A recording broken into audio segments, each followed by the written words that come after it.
Acheter son café le matin, signer un bail pour un appart, le contrat, il est vraiment partout dans nos vies.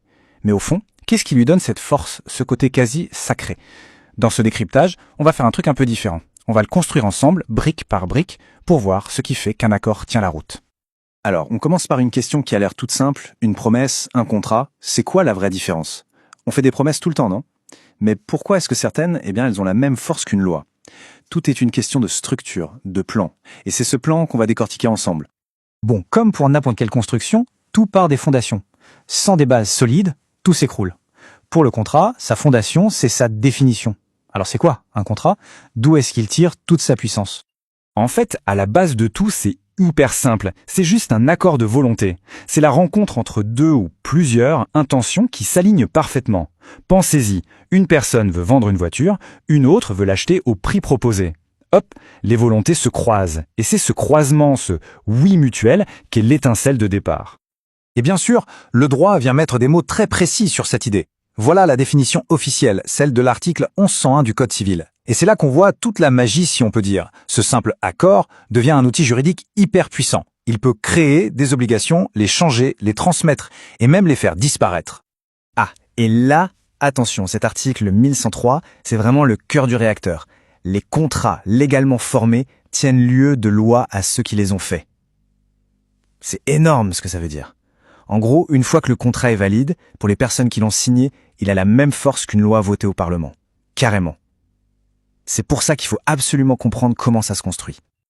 Ok, on a nos fondations. Maintenant, pour que notre édifice monte et reste debout, il lui faut des piliers super solides. En droit, ces piliers, ce sont les grands principes qui soutiennent tout l'édifice. Ils sont là pour s'assurer que le contrat est non seulement costaud, mais aussi juste. Et ces piliers, il y en a 3 principaux. D'abord, la liberté contractuelle. En gros, on est libre de signer ou pas, de choisir avec qui et de décider ce qu'on met dedans. Ensuite, la bonne foi. Ça, c'est crucial. Ça veut dire qu'on doit être honnête du début à la fin. On ne peut pas construire un accord solide sur des mensonges. Et enfin, l'autonomie de la volonté, qui rappelle que c'est la volonté des parties qui est la source de tout. Ce ne sont pas juste des belles idées, hein. Sans ça, tout le système de confiance s'écroule. Bon, on a les fondations, on a les piliers, on a la base. Mais on ne construit rien sans un plan précis, un vrai plan d'architecte. Et pour qu'un contrat soit considéré comme légalement formé, comme on l'a vu, la loi impose un plan très strict. Un plan en 3 points. 3 points de contrôle obligatoires. Voilà, s'il y a bien un chiffre à retenir aujourd'hui, c'est celui-là. 3. 3 conditions essentielles. Pensez-y comme à 3 verrous de sécurité. Si un seul de ces verrous ne fonctionne pas, la porte n'est pas sécurisée et le contrat tout entier peut être invalidé. Et ce plan, le voilà, directement tiré de l'article 1128 du Code civil.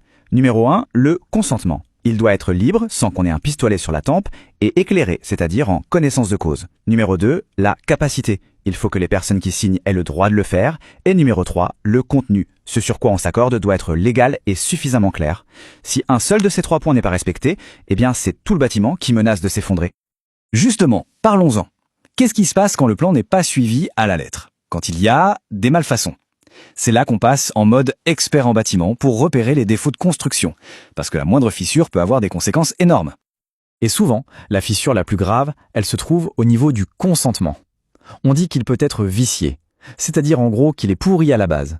Ça peut être à cause de l'erreur, on pensait acheter une bague en or, mais en fait c'est du laiton. Ça peut être le dol, là c'est pire, on nous a menti délibérément pour nous faire signer. Ou ça peut être la violence, physique ou morale, une menace qui force la main. Chacun de ces 3 vices est un défaut structurel majeur. Et la sanction pour un défaut aussi grave, elle est radicale. C'est la nullité du contrat. Ça veut dire qu'on ne se contente pas de réparer la fissure. Non, on rase tout.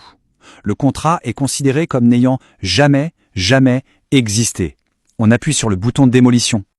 Mais attention, il y a démolition et démolition. Il y a 2 types de nullité.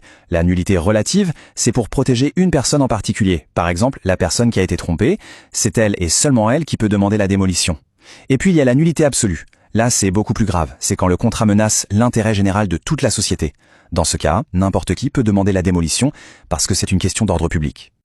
Parfois, dans certaines constructions, la loi impose des mesures de sécurité supplémentaires. Un casque, un harnais, c'est pareil pour certains contrats. La loi considère qu'une des parties est plus fragile et a besoin d'une protection renforcée. Et ça, c'est particulièrement vrai pour les contrats qui rythment notre quotidien, les contrats de consommation.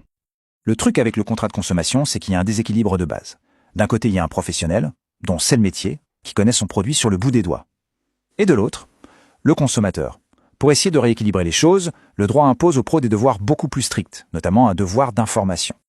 Et pour protéger encore plus le consommateur, surtout quand il achète sans voir le produit, comme sur Internet, la loi lui donne une sorte de super pouvoir, un joker. Et ce joker, il est symbolisé par ce chiffre, 14. 14 jours. Ces 14 jours, c'est la durée du fameux droit de rétractation. C'est en quelque sorte un droit de changer d'avis. Pendant 2 semaines, après un achat en ligne par exemple, on peut dire finalement non, renvoyer le produit et être remboursé, sans avoir à se justifier. C'est une soupape de sécurité hyper importante à l'ère du e-commerce. Et tout ça nous ramène à une dernière question. Une question qui nous pique un peu tous au vif. Après avoir vu à quel point un contrat est une construction puissante et engageante, est-ce qu'on lit vraiment les conditions générales avant de cliquer sur le bouton « J'accepte » ? Parce que ce petit clic, c'est la version moderne de la signature en bas d'un parchemin. C'est un accord de volonté en une fraction de seconde. La question qu'on peut se poser, c'est est-ce qu'on mesure toujours la portée de la maison qu'on est en train de construire ?